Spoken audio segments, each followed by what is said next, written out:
everyone. Honorable Chief Minister, Honorable MP sir, Honorable Ministers and all other dignitaries, Revered Swamiji present here. All the senior Swamijis, our respected teachers, my dear seniors, friends, colleagues, my dear junior students, ladies and gentlemen. I'm so sorry I have to be in this attire because of some unfortunate thing. Our vehicle got broke down in Dibrugarh, so I've just arrived. So please excuse me for this. So I feel it's my proud privilege to be standing here before you all to deliver a short speech on my journey in HoD Mission Narottam Nagar and the life beyond. First of all, I invoke the blessings of our Trinity, Sri Ramakrishna Hamsa, Swami Vivekananda and Ma Sarada Devi, all the Swamijis and teachers who have shown me the path of life here and beyond. So let me introduce first, I'm an alumnus of Ramakrishna Mission Narottam Nagar. My name is Dr. Tanie Natung. Right now I am the professor and head of Department of Ophthalmology, that is eye department at Northeastern Indira Gandhi Regional Institute of Health and Medical Sciences, at, that is NEIGRHMS at Shillong. So I started my journey way back in 1982 when I joined here as a student of class 1. When my elder brother, who was studying in class 9 in higher secondary government, he brought to me. And I belong to a very humble family. My father was, my parents were farmer. So that time it used to take me 4 days to reach here from my village. First day used to be a full foot march from my village till Seppa, that is the district headquarters. There was no road that time, so through the mountains and the vales, I had to walk the full day and reach Seppa. Then next day, we used to be around 6-7 students of us, and one guardian used to take us from there to Tezpur by a state transport through the winding road, which was very treacherous, through the mountains of East and West Kameng district.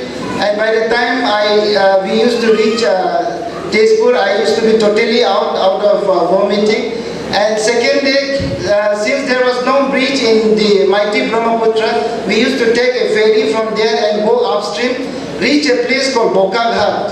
And from there, as soon as the ferry docked the river, we used to carry our luggage on our tiny head and then used to run as fast as possible to a bus which was waiting there to take us to Dibrugarh. If you don't run fast enough, it is very likely that you will end up getting the last seat or stand the whole way through till Dibrugarh.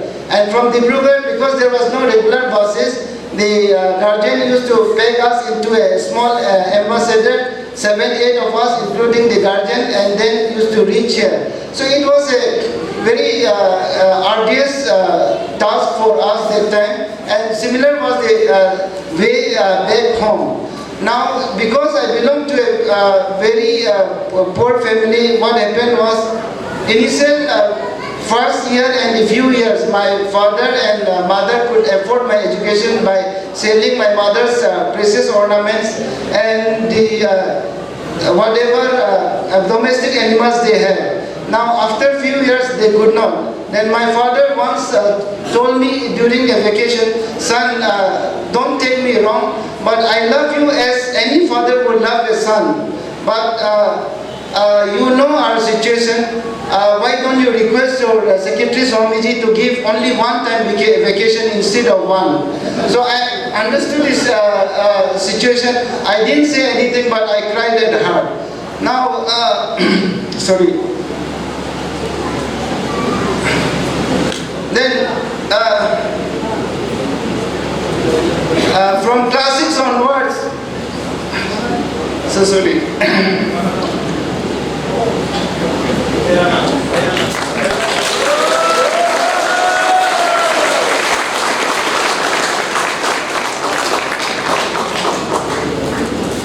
From class 6 onwards, during my vacation, I started selling cinema tickets.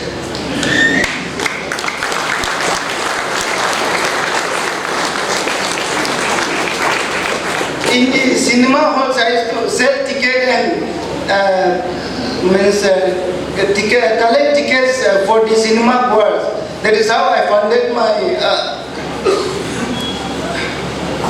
going here. And from class 7 onwards, I started to teach smaller children during my vacation. I became a teacher myself at the tender age of 12 years when I was class 7. So why I am telling this, my story of poverty is mainly two reasons. One is for my dear students, please keep on mind, this poor status of mine was always in the back of my mind, and that made me study hard, very hard. And that is how I used to score very good marks, and I used to be a topper always in each class till class 10.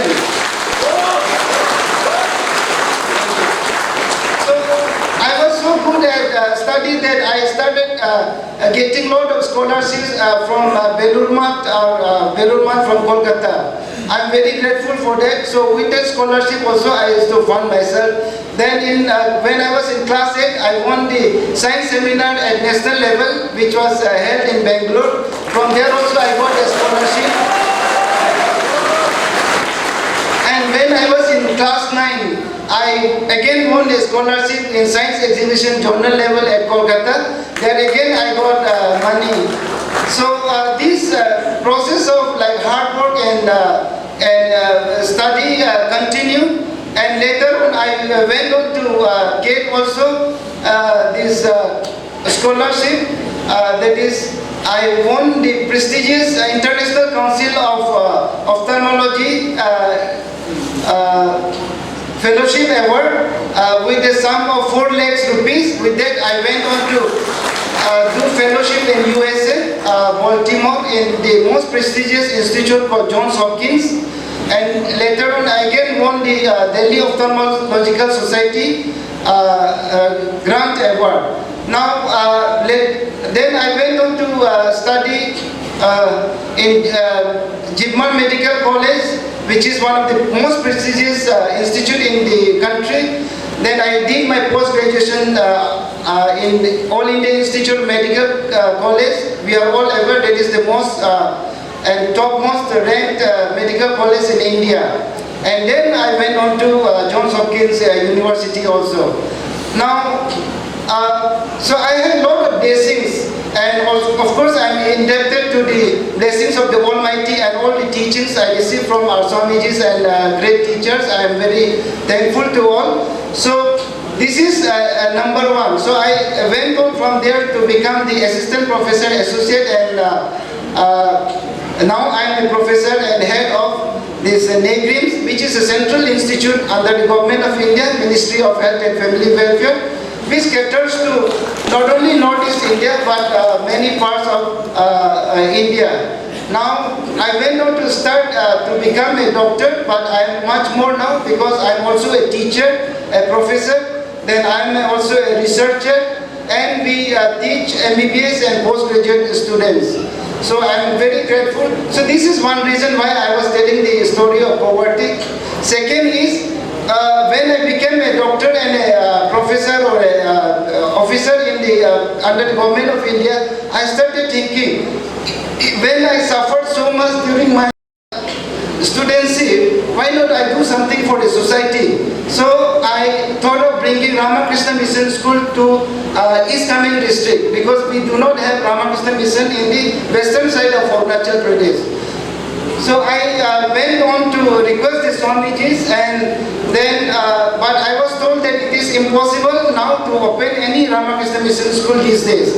And that is true also because of the number of Maharajas we have. And there are so many centers in the world, it is difficult to run. However, I did not give up, and with the help of my cousin brother, Sri Tanie Natung, he is presently a minister in the present government, who was secretary in the previous government. We mobilized the Swamijis and also the political class, and persistently we kept on pursuing, and with God's blessings we were successful in getting one Ramakrishna Mission School in East Kameng in my own village.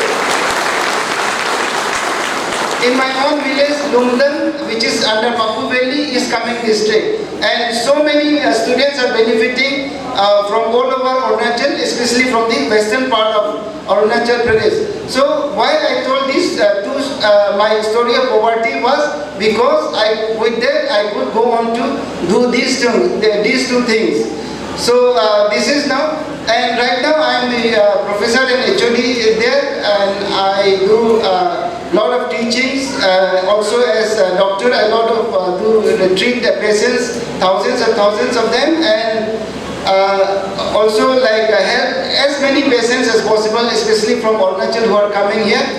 And if given the chance, our SCM is here and other ministers are there, I can always be helpful to Arunachal if given the time and the chance. That is it. So in the pursuit of excellence and pursuit of getting the Ramakrishna Mission open, I always remember Swamiji's saying, one of which was, he always said, like, never say no, never say I cannot, because you are infinite. You can do anything and everything. You have all the potential within you. So my dear students, younger brothers who are studying here, please remember this. Swamiji has so many teachings. Again, one of them, again I will quote, is like, you should take risk in life. If you are always comfortable within your own self, within your cocoon, you will never go on to achieve something great. If you want to achieve something, you have to take certain risk. Okay, you have to come out of your comfort zone. So keep trying and never give hope. Never give up hope. So that is my suggestion to you. And the last one I would say is one sloka we used to read during our childhood, a Sanskrit sloka. We said, Kaka chesta bako dhyanam.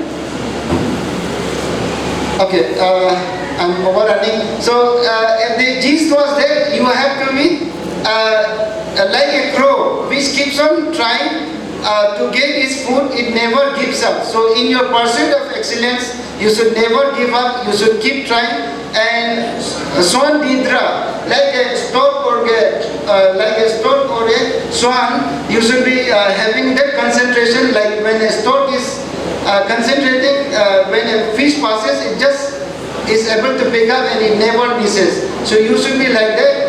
I have many things to say, but there is a short of time. So once again, I am grateful to the great Swamijis here who have taught me, all the great teachers who have shown me the path of life. And before ending, I would say one thing. Apart from the donation, whatever I could give to Ramakrishna Mission for this program, I would like to announce a donation of ₹1 lakh rupees to Ramakrishna Mission Narottam Nagar.